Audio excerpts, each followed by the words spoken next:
Re-Zero, Arc 7, Chapter 66, Hiain Yatz.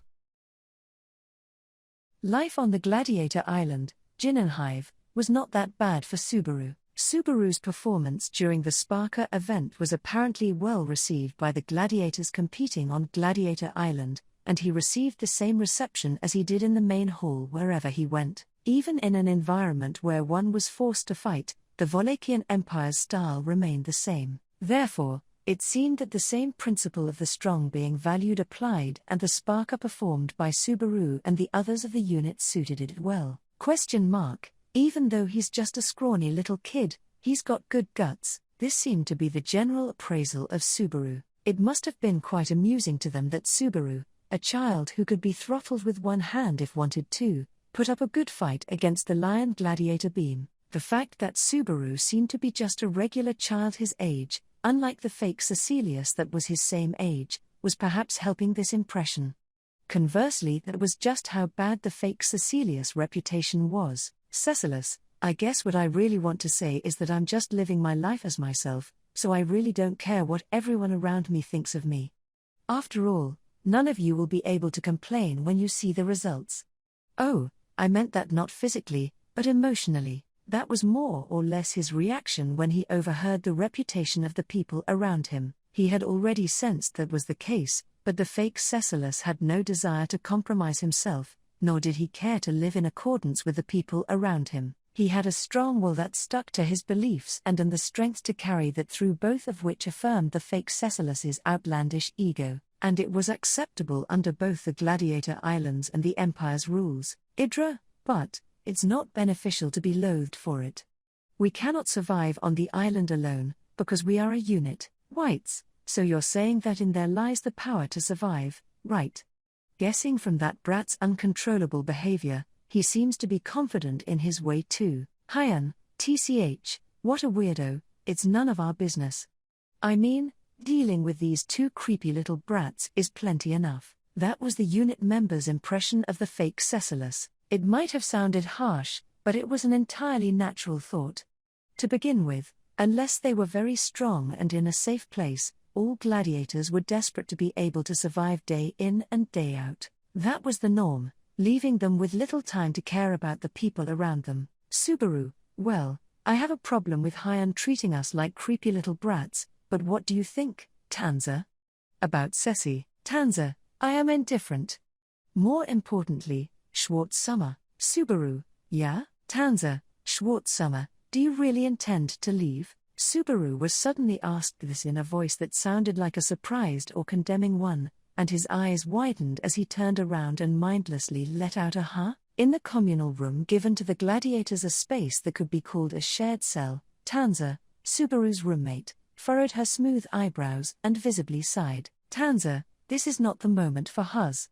I see that Schwartz-Summer has been having a good time with all of the gladiators over the past few days, but do you remember the plan you had at the beginning? Subaru, the plan in the beginning? Tanza, HK, you were thinking of leaving the island and returning to Chaos Flame. For a moment, Tanza's voice stiffened at Subaru, sounding uncertain. The girl took her eyes off Subaru and said, I'm sorry, before continuing. Tanza, if possible, I intended to follow Schwartz-Summer's plan.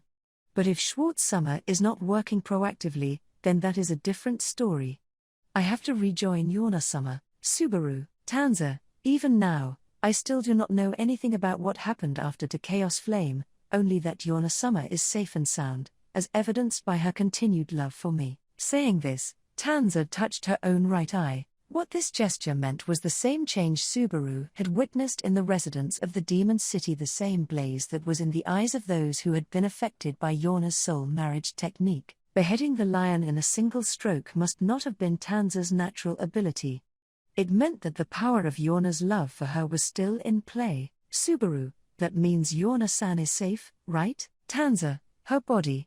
But, I do not know about her heart. Subaru, that's, well, yeah.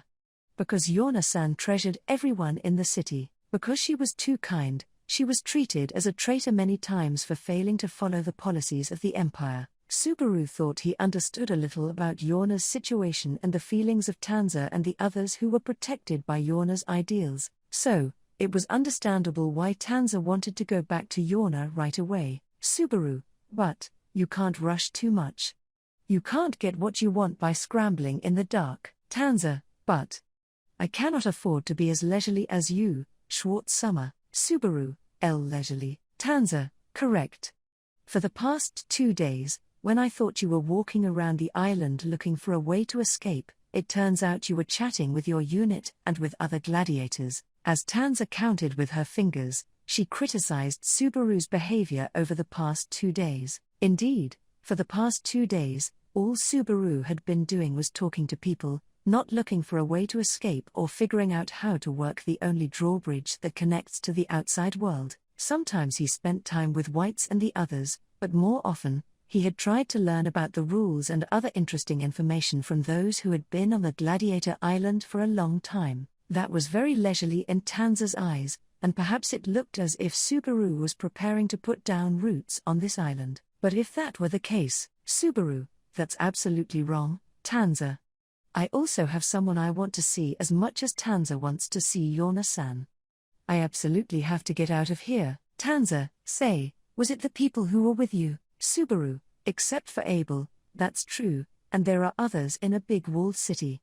And also in the country next door to the Empire.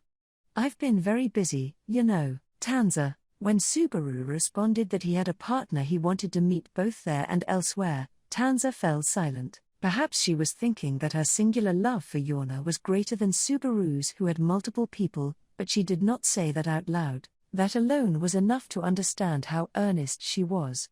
If it was Yorna who taught her so many things, one could only admire Yorna's dedication to education. Subaru, still, I probably can use my head better than you. Tanza, what is that supposed to mean? And that was the moment when Tanza tilted her head at Subaru's words. Cecilis, Basu. The drawbridge is rising. The new arrivals have just landed. Telling so, with a boisterous cry, the fake Cecilis came running down the corridor and appeared before them. Tanza's shoulders jumped at the intensity and loudness of his voice, but Subaru's reaction was the exact opposite. So they're here. He leapt up on the spot and, Subaru, that's a lot faster than what I've heard. Is this the usual pace? Cecilis, no, I've told you already, the last time Basu and his Sparker were an exception. All but the 3 members in Basu's unit failed to escape and ended up at the bottom of the lake. So, Basu and his team made up for the lack of manpower in a hurry. Subaru, I see. As the fake Cecilis, who shrugged his shoulders, said, the last Sparker was held irregularly. The gladiator candidates, who were originally supposed to enter the Gladiator Island with Whites and the others, attempted to escape en masse before arriving on the island, but this failed miserably, resulting in their wagon overturning.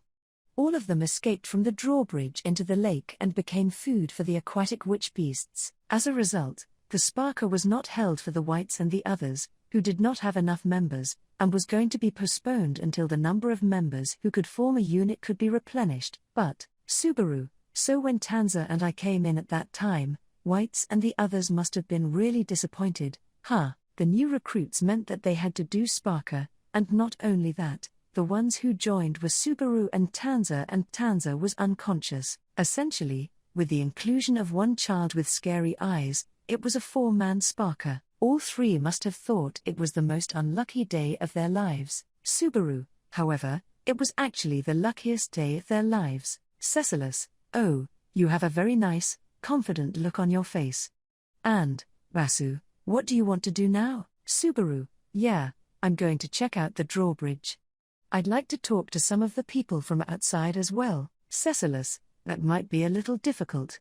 I think, unlike last time, this Sparker will start rather early, so we may not have a chance to meet. Subaru, I see. It's tricky, but if that's the case, there are ways to make it work. Subaru put his hand on his chin and fake Cecilius raised his eyebrows in response to his reply. His interest, or perhaps his favorable impression of Subaru's reply, was easily understandable from his reaction. His personality was the type of having trouble keeping secrets, but still someone one has to keep their guard up against. There are few people in this world who could kill a person regardless of how much they took interest in them. The rumored personality of the fake Cecilus on the island was just enough to make one treat him as if he were a ticking bomb. Of course, too much apprehension will only shorten the fuse, so it was a good idea to find the right balance. Anyhow, Subaru, finally, there seems to be some progress. Tanza, what do you think? Tanza, no, well, what do you mean? Are you and Segment Summer planning something? Cecilius, it's nothing of that kind. I wasn't told anything of Basu's thoughts, and even if I was, it wasn't anything big. He just simply told me to tell him when the drawbridge was about to be raised.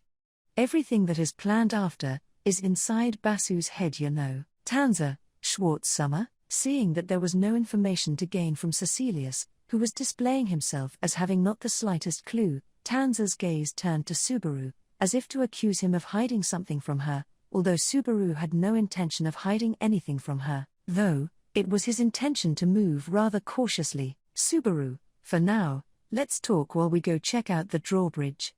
We'd all be stupid to miss it. With Tanza looking as if she wanted to say something and the amused fake Cecilus in tow, Subaru left the common room and headed for the upper level of the island, where he could see the drawbridge.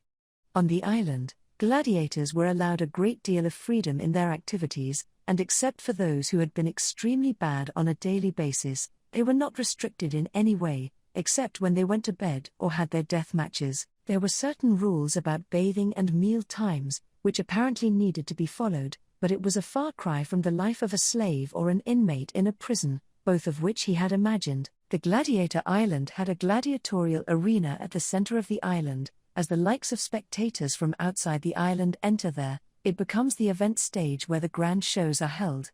For that reason, since the gladiatorial arena and its surroundings were what the outsiders would be seeing, it was decorated in a rather flashy and standout style. On the other hand, the rest of the gladiators' free living spaces were simple, so with the exception of the bare minimum facilities essential for living, it generally felt grey. Subaru, but there's also a healing room, and there's also a library, right? Tanza, it is said that they started to store books ever since Governor Gustav became the chief of the island.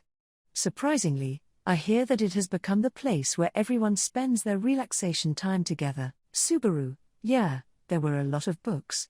Though it'd be nice if I could also read them. Whilst nodding at Tanza's description, Subaru scratched his temple with his finger. The letters of this world, which Subaru should have studied, seemed to have been kicked out of brain as soon as it had shrunk, and he was in a state where he could only lightly read and understand. He vaguely remembered parts of them, so it was not impossible to decipher them if he tried hard enough, but he had to use his mind like he was on a treasure hunt just to read a single page. Subaru, if Nay Summer knew about this, she would be extremely upset with me. Somehow, the person who had given Subaru the most help in studying the letters was Nay Summer Ram.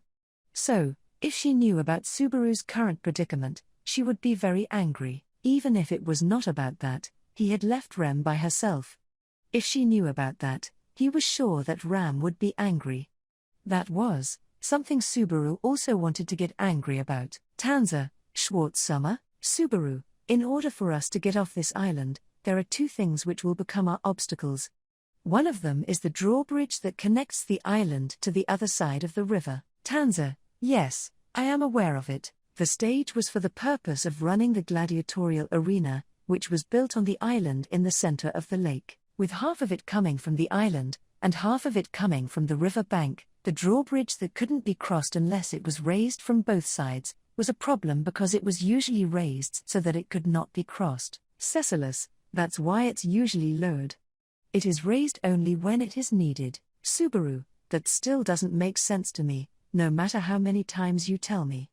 That's why I wanna see the real thing. Although the tone of Cecilus' voice was as if he was speaking to someone who was not listening, at any rate, the image of the drawbridge within Subaru surely was that of one bridge divided into two from the middle, with each side causing the bridge to withdraw. Naturally, according to that image the drawbridge would be lowered. Tanza, then, Schwartz Summer, the second obstacle is, sweeping away the conceptual image in Subaru's mind, Tanza inquired about where the conversation was going. At those words, Subaru let out an aha and took a short breath. Then, Subaru, needless to say, it's the curse rule. The one that Gustav says is placed on all the gladiators. Tanza, as the ends of her gentle eyebrows lowered, Tanza made a complicated face. Of course, even if she had not been told, she would have understood the issue that was the curse rule. It was said that it was a curse mark bestowed upon all the gladiators on the gladiator island, and that it was activated on those who broke the curse rule, taking the life of that person. That was the main reason why Gustav continued to reign as the absolute ruler here on Gladiator Island as governor. No one could defy Gustav. Defying him would cost you your life. Even if you did not defy him, as long as the curse mark was not removed, you would never know when you would lose your life for violating the curse rule, how to remove it, and the details of the curse rule, nobody except Gustav himself knew. Subaru, if you ask me what I'm scared of, it would be that I don't know the detailed rules. I could just be spending my time normally, and then inadvertently violate them and die without realizing it. Cecilus, well, I heard that there was that sort of anxiety when Gustav first became governor, but lately, that anxiety seems to be fading away considerably.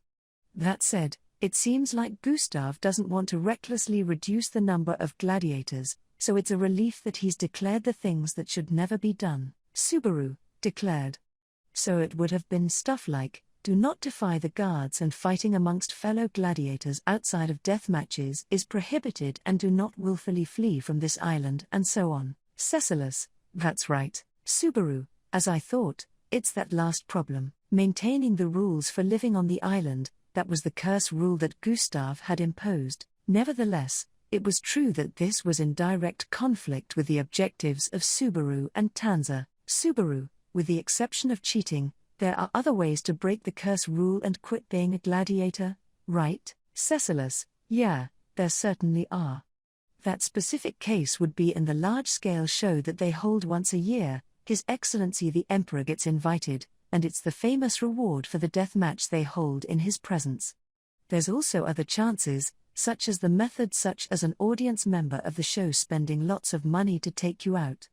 Therefore, the gladiators also need to look good, meaning a necessity to charm them with magnificent beauty emerges. Subaru, for some reason or another, my mental image is that of the gladiators. That was, so to speak, something that seemed to be close to the image of the gladiators of old from the Roman Empire. He did not know much about the details, but it had a nuance along the lines of a slave that was made to fight with a sword, that could be said to literally also have the same position as the island gladiators. He had heard that there was a person, that seemed to have been a famous gladiator of old, who brought about a rebellion alongside the other gladiators. But, Subaru, what I want to do is escape, not rebel, so I'm thinking more like a great escape from prison. What could become a hint, would be the patterns of those who have escaped from prison. However, knowledge of such movies and cartoons was also rather hazy within Subaru. It seems that as it was, they wouldn't be able to use that, so Subaru still had to find the right answer. Subaru, whatever the case, the drawbridge and the curse rule, to get off of the island, we have to do something about these two things. For that reason as well, it is absolutely essential that we go observe the drawbridge. Got it, Tanza? I concur. Still, that does not explain why Schwartz-Sommer was leisurely taking his time up until the drawbridge moved. Subaru, you sure are holding that against me? Responding to Tanza's intent gaze, Subaru scratched his head as he made a troubled face. While they were talking like that, the three of them headed to their objective desired vantage point. Halfway up the mountain that got taller as it approached the center of the island, a balcony was built in a position that overlooked half of the lake. Rather than a balcony, it was more accurate to call it an observation deck, but there were a few other people here and there besides Subaru and the other two. The other gladiators seemed to have come here as curious onlookers. In the line of onlookers, a figure suddenly turned and waved to Subaru and the others. Hiain, that's Schwartz, ain't it?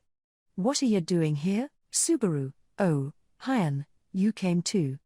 Just taking a look. Hiain, as if I could only be taking a look. I'd heard the next sacrifices were coming, that's why. Averting his eyes, the lizard man Hiain was unable to continue with the rest of the words. As a member of the same unit as Subaru, contrary to his strong attitude, he was quite timid.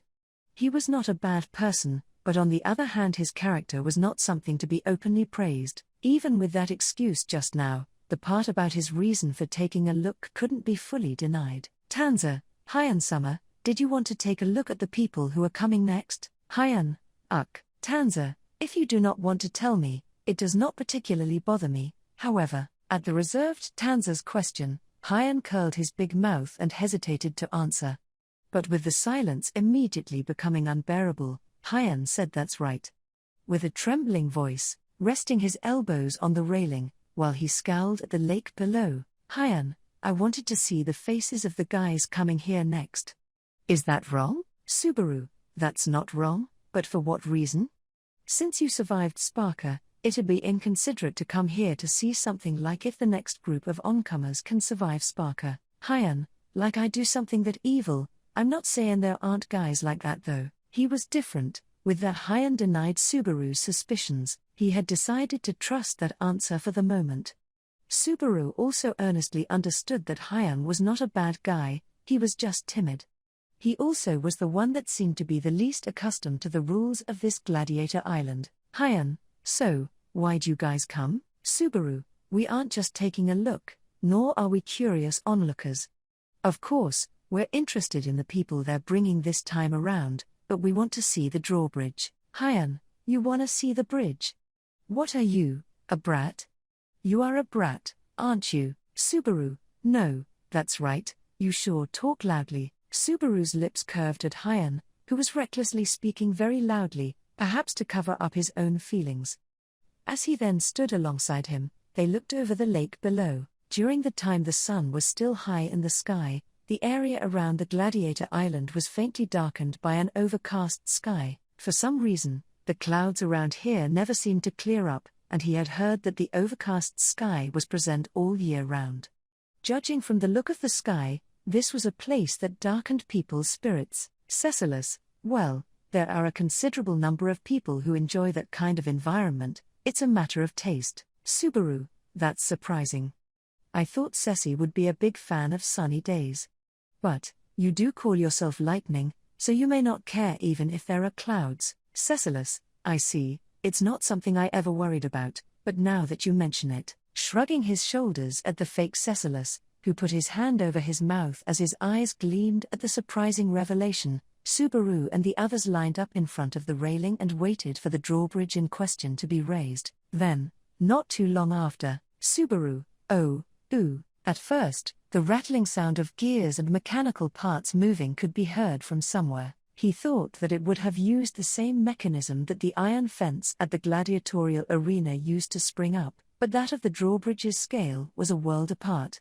After all, they had to build a bridge of tremendous length, so it seems they had to correspond by turning either large gears, or a large amount of gears. Before Subaru's eyes, slowly, the drawbridge rose. Subaru, what had appeared so slowly, was the drawbridge that had been deeply submerged in the middle of the lake. Just like how the fake Cecilus had corrected him about it many times, moving in conjunction with the mechanism of rotating gears, it rose out of the lake to reveal itself. It was not lowering a drawbridge that had been raised, it was raising a drawbridge that had been submerged. It was not exactly one singular bridge that went up, but several connected bridges that emerged from the bottom of the lake, appearing to be structured to form a single bridge.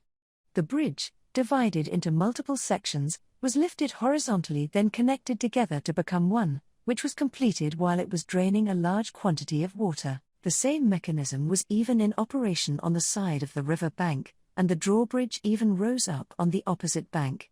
The two drawbridges that were raised in that way became one, releasing the gladiator island from its isolation for just the time being. Subaru, the thing that's moving that bridge is Cecilus, pretty much. There's a tower that controls the drawbridge, so it's operated in that tower, you know.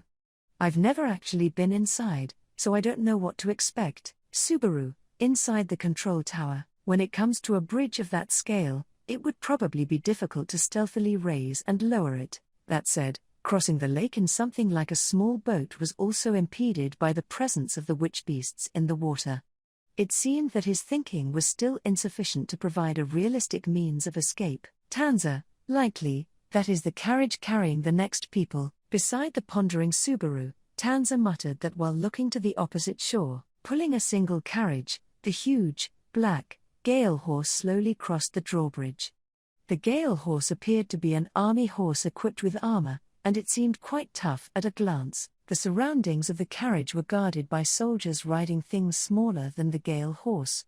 It seemed that they were worried about the overturning of the carriage last time, so their vigilance was increased. Cecilus, oh, it's Gustav-san. It looks like he's coming in person. On the other side of the drawbridge, a group was waiting for the carriage to arrive. In the middle of the guards in their black uniforms, Gustav stood, his extraordinarily large chest puffed out. Was this also a precaution against the last time the carriage overturned? Or, more likely, Gustav might have been present regardless. Subaru, it's a little over a kilometer to the other side of the river, maybe no more than 2 kilometers. He could not say much because it was quite a distance away, although the distance of the drawbridge appeared to be around what he had guessed. Even with the mechanism that lets the bridge divide its weight, a drawbridge of such a length was unimaginable. Even if magic or some other special magical tool had been used for the foundations, it was still quite a feat. And so, as he was checking the state of the drawbridge he was after, Hiain, Hiain, who like Subaru and the others had been looking at the drawbridge, exclaimed, his voice cracking. No, he was not looking at the drawbridge, but at the carriage coming across. The carriage pulled by a huge gale horse finished crossing the drawbridge and the people in it were getting off. These were the people who would be handed over to Gustav as gladiators, or more correctly, as candidates to be gladiators. Hiain's eyes widened at the sight of these faces. Hiain, those idiots, ended up getting caught. With both hands covering his face, Hiain stared down below him through the gaps between his large, webbed fingers. Subaru understood the meaning of his words when he saw the new faces. The people brought in were all the same as that of Hiain lizardmen. Although the color of their scales might suggest that they were of a different ethnic group, they could still be broadly categorized as such, and Hiain's reaction was in response to knowing who they were. Hiain, even though you went so far as to use me as bait to get away. Subaru narrowed his eyes at Hiain, who muttered to himself bitterly. During Sparker, when he had tried again and again to get to know Hiain and the others who had participated alongside him, he had been told the circumstances that had brought Hiain to Gladiator Island. He had told Subaru that he had been made to play a decoy with his ability to change the color of his scales and blend in, and that he had been used as a sacrificial pawn to buy time for his friends to escape from Slavers. That said, from Hiain's response, it was clear that Subaru, they're the ones who used you as bait. Hiain, Tanza, Hiain Summer. Tanza looked at him with concern when his expression changed at Subaru's words. Although Tanza may not be fond of him, she probably had sympathy for the person with whom she had exchanged words. But Hiain sniffled hair when he saw the gazes of the boy and girl. Hiain serves them right. You end up making fools out of yourselves because you took advantage of me. This is ridiculous. After all the pain they caused me. Cecilus, I see. Hiain, what? You got a problem or something? Hiain curled his lip as he spat angrily at the fake Cecilus, who had one eye closed. When Hiain recklessly snapped at him in response, the fake Cecilus shook his head. No, Cecilus, I'm not criticizing you. I was just surprised and impressed at the same time, because it was just a mediocre statement by a mediocre character who exists just to be beaten. Hiain, I'm a character who exists just to be beaten? Cecilus, what else can I say? This is something I've been thinking about for quite a bit, but why do all these people who are supposed to be on the margins always blurt out things that make them sound like that? Why don't they just read one of those picture books and understand how foolish it all sounds? In front of Hiain, whose voice trembled, the fake Cecilus clasped his hands up high together. With a dry sound, the fake Cecilus drew the attention of those around him to himself. Cecilus, look around and see for yourselves. I haven't read every story I can find of the past and the present and of every location, but if you read the ones that are noticeable from cover to cover, you will find that there are many cast members. The famous ones say and do things that are worthy of their renown, and those who are not say and do things that are worthy of their stupidity. And this applies to reality outside the picture book more than you might think. Hiain, what the hell are you talking about? Cecilus, weak people say things that seem weak. Strong people say things that seem strong. The leading actors say the coolest things, and the minor characters whisper in a voice that is hard to hear. Oh, it's all so bizarre and strange, don't you think? Hiain, Cecilus, why are you all so eager to play the smallest roles on your own accord? We are all actors who need to live out our own lives. Of course, the lead actor can only be me. Keeping their gazes focused on him, the fake Cecilus lightly tapped on the ground under his sandaled feet, focusing not only their gazes but also their hearing all towards himself. And, Cecilus, why don't you think things over before you say anything? That statement makes you sound kind of like a small fry who's about to die. Hiain, HK. Hiain swallowed as the fake Cecilus brought his face closer to him, staring at him from below. With a smile on his face despite Hiain's reaction, the fake Cecilus swiftly backed away. But Hiain seemed to be afraid of the fake Cecilus's eyes, and found himself panting. As it was, Hiain turned his back to run away from the fake Cecilus and, Subaru, Hiain, what? Leave me alone. The only time I'm getting involved with you guys is when we were on a team, and, Subaru, what about those people down there? I thought they were your companions. Subaru stopped Hiain as he was about to leave, asking him a question. At those words, Hiain exhaled. Hiain, I told you. They used me as bait and then they screwed up after that. I don't give a shit about those idiots. Subaru, what? When you dropped that bag down the cliff, they shared their food with you, didn't they? Hearing Subaru's words, Hiain's eyes widened with an ah. To Hiain's astonishment, Subaru continued, more than that. Subaru, they helped you get away from bandits, and when you couldn't start a fire, they did it for you. The last thing you remember about them might be a bad memory, but, Hiain, Subaru, it's too lonely to think that the last side you saw of them makes up everything about those people. There is the saying that a person's true nature appears in extreme circumstances. How ridiculous, Subaru wanted to say, screw that logic. It is ridiculous to assume that when a person is placed in an extraordinary, uncontrollable situation, the actions they take there determine everything about them. Then, would what Hiain, Yatz, and Idra did during Sparka be their true nature? Would Subaru think they were a scaredy cat, a coward, and a fraud? And that was all there was to them? There were moments when Subaru cooperated with them without running away, without overtaking them, without deceiving them, and that was why they were all here together like this, having narrowly escaped from death. That was why, Subaru, if you talked to them, you might get a different story. Even Subaru could not love the people who he now loved from the very beginning. He had also seen the less pleasant sides of those people. Still, Subaru wanted to like everyone. And Subaru thought he was not the only one who was unique in this regard. Hiain, you're a creepy little brat. Always talking like you know everything. At Subaru's appeal, Hiain muttered something that sounded spiteful. From his point of view, it must have been very sickening to be told a story that he did not remember telling Subaru. And yet, with a face portraying a thought that preceded the eeriness he felt, Hiain, they'll never get past Sparka. So, it's impossible. With that, Hiain walked away from his perch, this time without stopping. But did he realize it? Hiain's answer was not his feelings at that moment, but merely an excuse that he could not do it because the situation would become even more suffocating. Did he realize if the circumstances changed, that excuse would no longer be tenable? Tanza, Schwartz Summer, I am sorry to hear about Hiain Summer and his acquaintances, but, as Hiain turned away, Tanza gently touched Subaru's sleeve. Her round eyes were shimmering with impatience accompanied with sympathy. Out of the obstacles they had to overcome, one of them was the drawbridge. Because she had seen the bridge with her own two eyes, it must have strengthened her resolve to escape the island. Naturally, for Tanza, getting off this island was much more important to her than Hiain's feelings.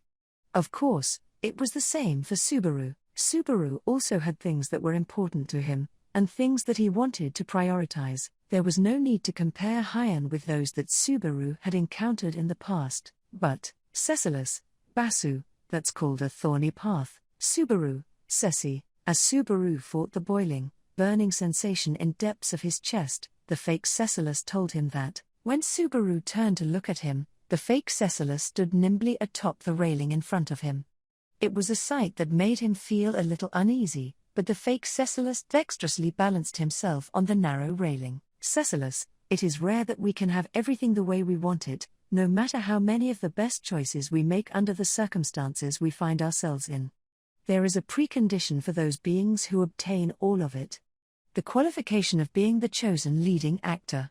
If you are not, and you want something you are undeserving of, Subaru, if I want it, Cecilus, there is only death. As the fake Cecilus said this, his body leaned heavily toward the other side of the railing. Seeing this, Tanza's eyes widened and she quickly tried to reach out her hand, but faster than she could do so, the fake Cecilus, bending at the knees, killed the momentum of his fall. Then the crouching fake Cecilus came face to face with Subaru in front of the railing and, Cecilus, so it's much easier to do things if you think of them as what needs to be done, whether you like it or not. Subaru, what needs to be done? Cecilus, yes, that's right. Accepting what is in front of them as supremely natural, they come to the conclusion they can't change destiny. Those who cannot overcome obstacles with their own strength will inevitably stagnate on the road ahead. You have no choice but to cut open your own path. That is what needs to be done, regardless of what you think about it. The fake Cecilus said this while squatting down, skillfully maintaining his posture without moving a single muscle. As Subaru was being bombarded directly with these words, the rumors about the fake Cecilus resurfaced in Subaru's mind. He said that in the Sparker which he had participated in, he had not acted until all of his allies had been wiped out. Then, as soon as he had been left alone, he had killed the gladiator beast, and since then, he had been fighting to the death without any unit members on his side, taking the lives of everyone he came across. Subaru, is that why you don't help others? Cecilus, you must be able to clear your way through any obstacle by yourself. If you accomplish things by borrowing the strength of others, you will not be able to overcome the same thing the next time you encounter it. You can't borrow power forever. People will eventually die. Even I'm not immortal. His intentions were understandable. His logic, too, was not impossible to comprehend, but that was a type of logic that could only be said because the fake Cecilus was strong and someone who could cut through problems. It was very harsh and unkind. Subaru, you say that, Ceci, but sometimes encounters can change a person, you know. Then, that changed person might overcome the next obstacle. Besides, Cecilus, standing on one foot on the railing, the fake Cecilus rested his elbow on his bent knee and rested his hand on his chin. Scowling at that face holding back a grin, Subaru bared his teeth. As an ordinary person who was unable to live alone, to this superhuman who can get through anything on his own. Subaru, Ceci, you say to treat it as what needs to be done regardless of my feelings, but it's important to keep this feeling of not being able to do that. Cecilus, Subaru, this feeling of not being able to throw away my personal feelings to do something, is the driving force to save someone else. Even if I'm told this is the selfishness of a naive brat, that's what it is. Yes, that was what Subaru would like to believe. The size of one's body did not matter.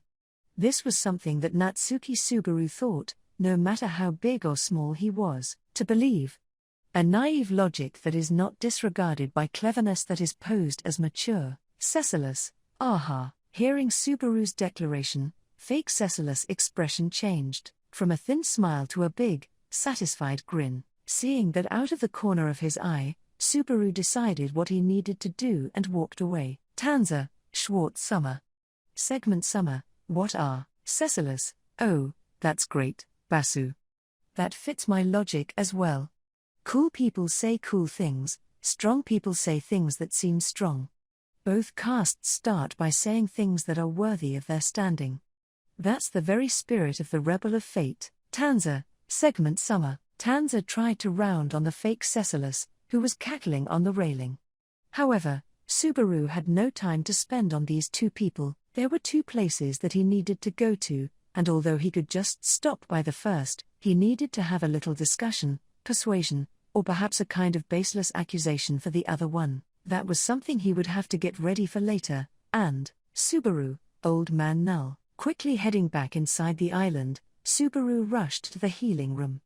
As he flung the door open, he saw the back of a panicked figure that had been secretly dozing off inside. The old man with a thin body, an untended long beard, and the impression of a cotton swab was Old Man Null, the healer cooped up in the treatment room. Null shook his head and blinked at Subaru, who jumped into the room. Subaru prefaced his question with, Sorry, Subaru, the thing I asked for, is it ready? Whites, looks like they're having the next Sparker. We should have a reason to go watch. Hiain loathed Whites, who, unable to read the situation, made such an invitation. Since they had been assembled as members of the same unit, they frequently had no choice but to be together. However, from the beginning, Hiain had never gotten along with Whites. In addition to that, he knew that this was where he himself, who would impulsively flare up at people, and who had poor chemistry with Whites, who was genuinely courageous, who could not back down, would be the first to spew inflammatory words. Even though he knew this, he could never fix it. Because of that, he had been through utterly terrible experiences up to this point. He was sent to Jinnenhive stuck with the job of a gladiator, that too had been caused by the disaster his mouth had made. It was true that the people he was working with used him as a sacrificial pawn in order to get away from the slave traders.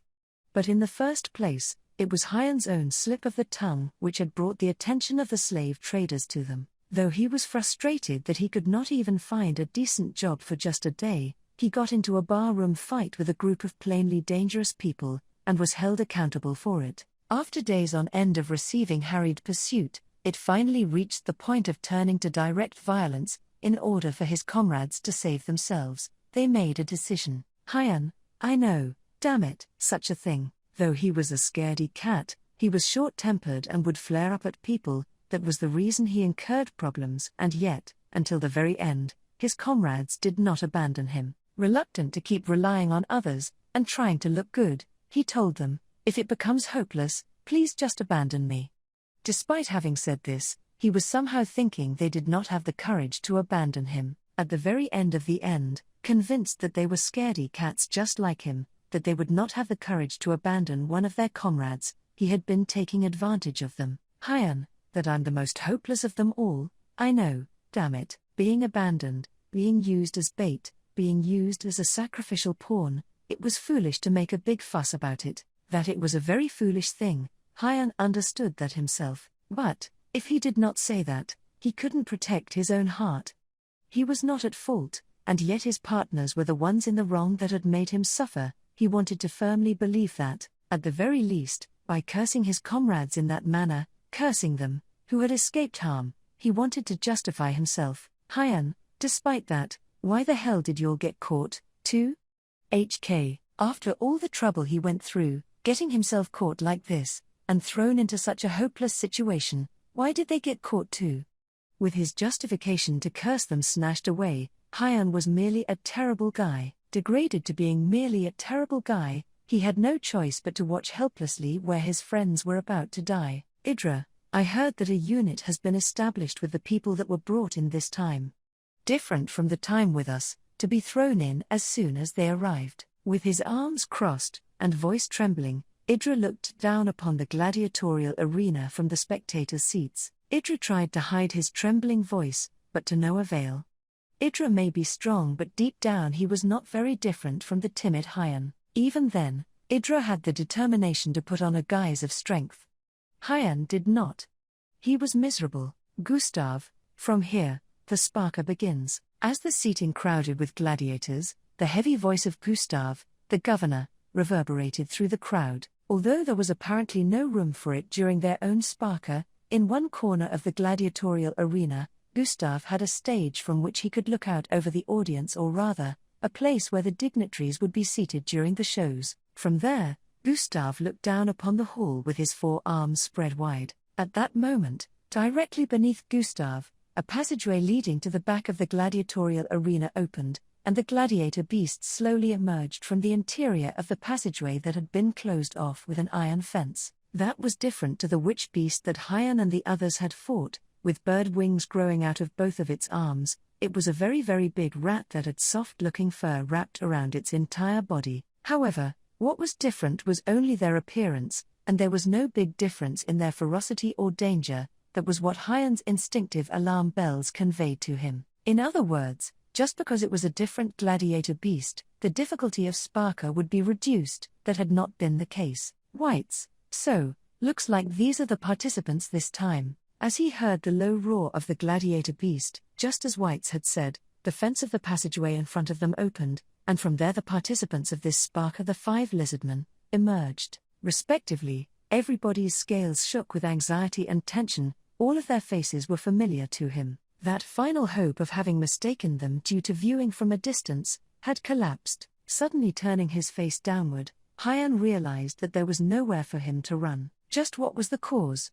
The scaredy cat Hiain had survived the sparker, being brought to the same place as Hiain, his comrades who could not survive the sparker, who would end up losing their lives. Just what in the world was this curse? That they had to suffer through this, had it been a result of his cursing? If so, the effect of Hiain's curse must have also been something considerable.